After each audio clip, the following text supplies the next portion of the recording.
Hello everyone, same token here. So the campaign overview video dropped several days ago and wow, simply put, everything looks better. So today we'll be discussing the new reveal, as well as the recent Inside Infinite blog post that dropped on Waypoint. Graphically, everything is exactly how it should be. It won't be the best looking game of the year, but unlike last year's trailer, this is firmly in next-gen territory. As we've already seen in the multiplayer flights, the lighting has been nailed down. But there are also improvements everywhere.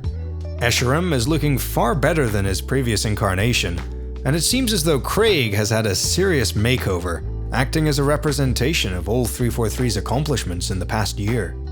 Comparing these scenes really reveals the stark graphical differences. Then there's Chief's armor, which is looking far more scuffed up than in the original reveal, of which I'm definitely a fan. As we've already seen, they're going for a legacy design, especially obvious in the elites, grunts, and jackals, which look more similar to their Halo 3 and Reach counterparts than the way they were in 4 and 5. No longer are the elites bulky.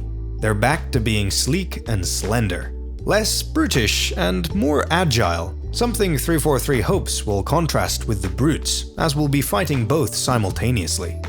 Interestingly, according to the Inside Infinite blog post, the brutes' armor will fall apart as they receive damage. Each plate is modular, allowing it to fall off, perhaps improving upon the damage system we saw in the older Halos. As with the multiplayer portion, the heads-up display has made a big departure from the direction of Halo 4 and 5.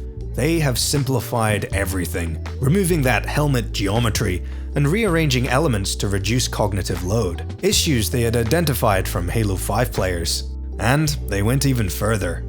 The concept of Visor has long existed in Halo lore, standing for Visual Intelligence System, Reconnaissance, definitely a backronym. Visor is a data management system used by the UNSC.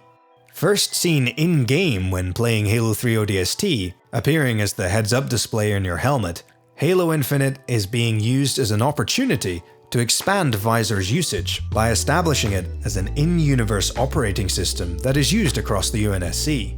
It follows a unified design language, bringing together everything from the Mjolnir HUD to the assault rifle's display, the Warthog's dashboard, and even the main menu screens. Plus, much like in ODST, it will be used as a storytelling tool. For example, it cleverly introduces a back-end system that sometimes flashes up with what appears to be the equivalent of DOS commands. This really brings together plot, lore, and graphic design. There's a lot to love here. Something about seeing those beam emitters, coupled with that music, makes the whole thing feel like Halo to me. The nostalgia effect is strong, but don't let that fool you into thinking there's no substance.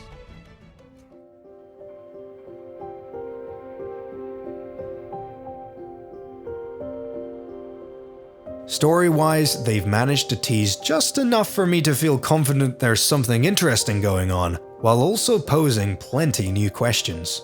Let's first address the elephant in the room. Who is this? Calling herself the Harbinger of the Truth, her soundbite claims that the Forerunner's lies are at an end, and that the Chief, or perhaps humanity, is not the future. Perhaps this is relating to humanity's claim to the mantle of responsibility, and this Harbinger believes that to be a lie. Before this trailer hit, many had assumed the Harbinger Escharum had referred to in his teaser clip was Cortana, or perhaps Warden Eternal, but now we know it's an entirely new character.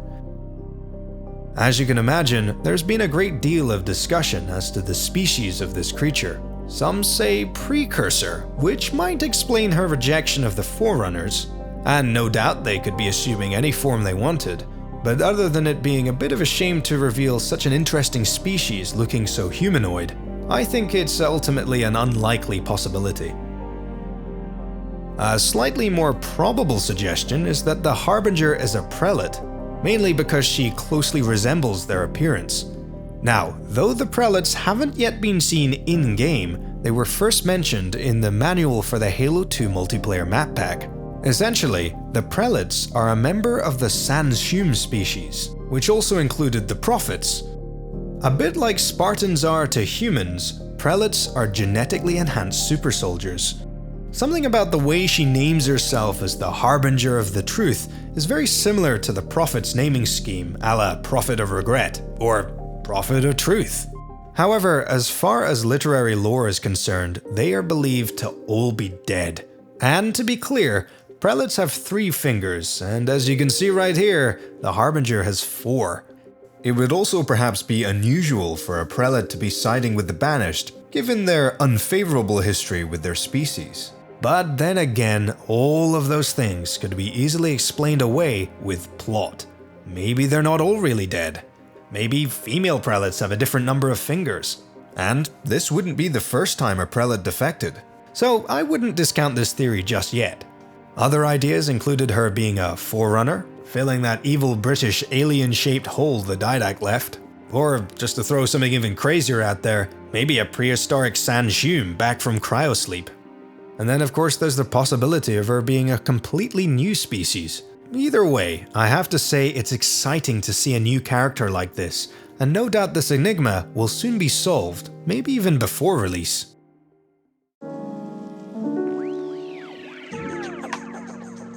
Moving towards more familiar territory, the campaign trailer showed off Sangheili's Spartan Killer, Jaeger Randomni, in action. Yeah, you heard it right, a Spartan Killer. They first revealed this new foe in a Waypoint cannon fodder earlier in the year, suggesting that he's shrouded in mystery. And he's not alone. There are other Spartan Killers, each with their own story and battle trophies. These characters sound awesome and honestly look awesome. Then there's the Skimmers, a brand new enemy type named after the way they move by skimming across the ground. In combat terms, they sit at around the same level as jackals and high-tier grunts. Using small thrusters to fly, in the trailer these miniature creatures were seen taking on a Forerunner construct, which is sorta cute in a way. Though they won't always be flying, they use their jetpacks to create unique challenges for the player, both on foot and in vehicles. Now, I couldn't find anything on what they could be, as I think they're probably new to Halo, though I've seen some suggest that they may belong to the same species as the Harbinger, or perhaps they're related to Zeta Halo in some way. I guess we'll find out soon enough. And finally, it's good to see Purple Cortana again. I know it's for all that nostalgic equity or whatever, or maybe just to differentiate her from the weapon, but it's still nice to see. Speaking of the weapon, we got to see more of her personality this time round, and it seems she's a little more naive than we'd previously thought. Some appear to love this, finding it endearing, but others aren't so convinced. Equally, I've seen some say that they're finding Chief's one-liners a little too cheesy, but I quite like them. You have to remember, over the years, he's had some real action hero cheese dialogue.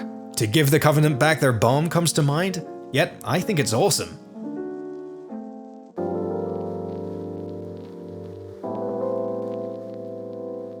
Regarding the gameplay, I was sold by this scene.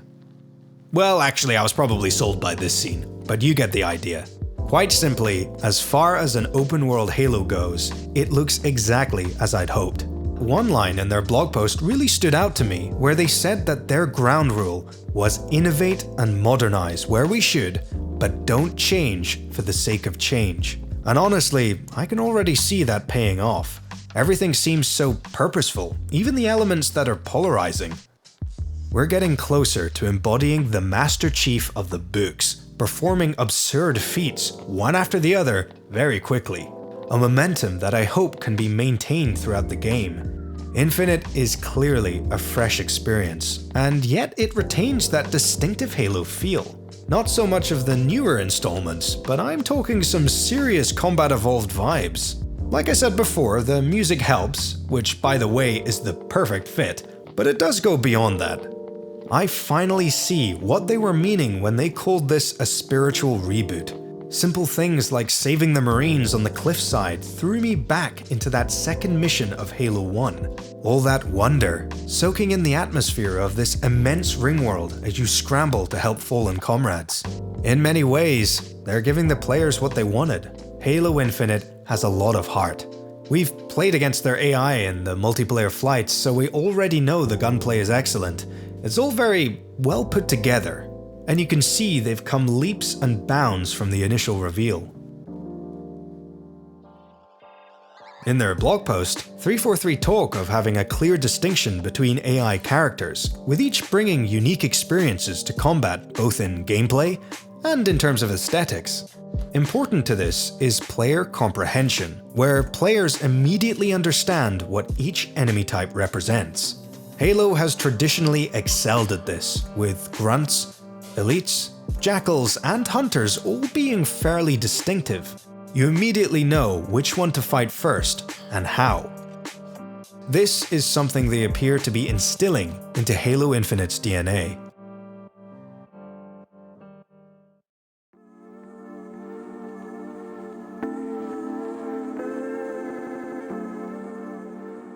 Now, I have to say, there were a couple of things I wasn't sure about. Seeing a boss fight was exciting, but I've never been a fan of hovering health bars, especially in a Halo title.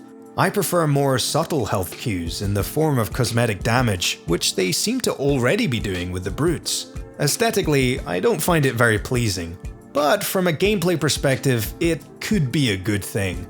After all, this is a very nitpicky point. Some people were saying that they think health bars indicate that they will somehow be bullet sponges, but I think that's a separate issue.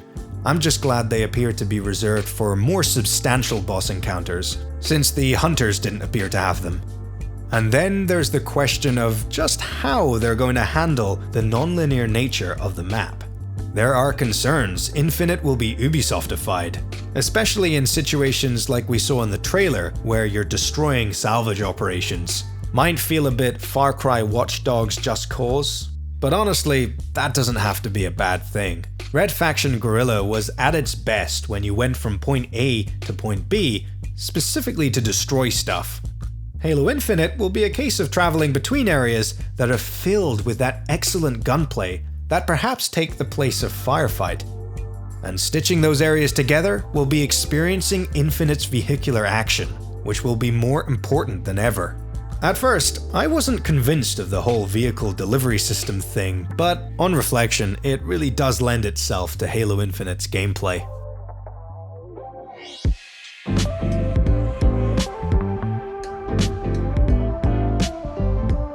.343 have built the AI from the ground up to take the more open gameplay into consideration.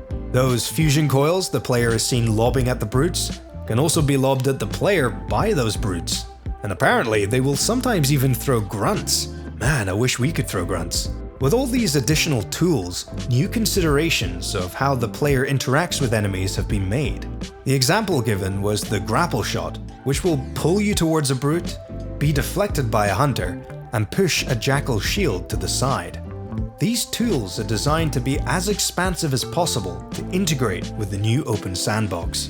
Hopefully then, the world won't feel too empty, and we'll still get some traditional linear experiences along the way. It's hard to tell at this stage just how open this world is. They probably haven't been using the open world terminology for a reason, and instead we may see something closer to Metro Exodus's non-linear sections linked together by linear experiences. Either way, seeing all of this made me miss co-op that much more. For me, once that drops, Infinite will be the game I dreamed about all those years ago playing Combat Evolved.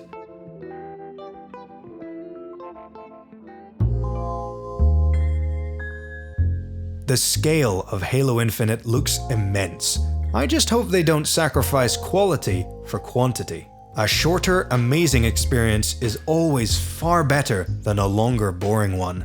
And if we're lucky, we'll get both a long and amazing experience. Maybe it's because I'm a fan of Halo Wars 2, but the Banished as an enemy honestly just feels right. Ultimately, this was a phenomenal trailer. As with everything they've been presenting this year, I'm feeling very good about Halo Infinite overall. What do you think about the features presented in the campaign overview? And what do you think the Harbinger is? Please let me know in the comments. So, thank you so much for watching. If you enjoyed, please leave a like and subscribe and hit the bell icon for more. Stay safe out there, and I'll catch you next time.